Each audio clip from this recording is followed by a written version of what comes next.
با تشبث کمیته رشد سیاحی نزد حکومت جمهوری تاجیکستان، مقامات اجرایی حکومت دولتی شهر ترسونزاده یک گروه سیاحان خارجی و داخلی به موضع‌های سیاحی این شهر اگروصنعتی تشریف آوردند.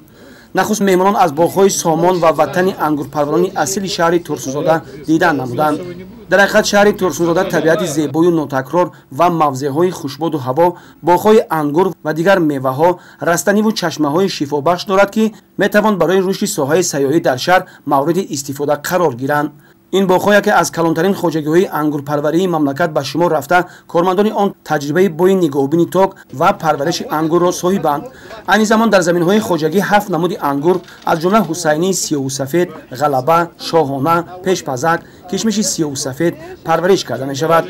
باید ذکر نمود که یکی از هدف‌های استراتژی حکومت تاجیکستان این تامین امنیت عضوخواری مملکت میباشد. شهر ترسونزاده در برابر شهر صنعتی بودن منطقه اگراری کشور حساب می‌یابد. در این شهر دهقانان اصیل و زحمت‌پیشه فعالیت می‌کنند که هر وجب زمین را ثمرناک استفاده برده حاصلی بلند به دست می‌آورند و در تامین بازار استعماری داخلی اینچنین افزایش اقتدار صادراتی کشور سهم باسزای خود را گذاشته ایستادند. نتیجه زحمت آنهاست که حجم محصولات کشاورزی حالا نسبت به سال‌های اول استقلالیت 2 برابر زیاد شده است. همینطور اشتراکچیان از این موضع‌های سیاحی دیدن آمده از تماشای آن به خود تأثیرات خوب گرفتند.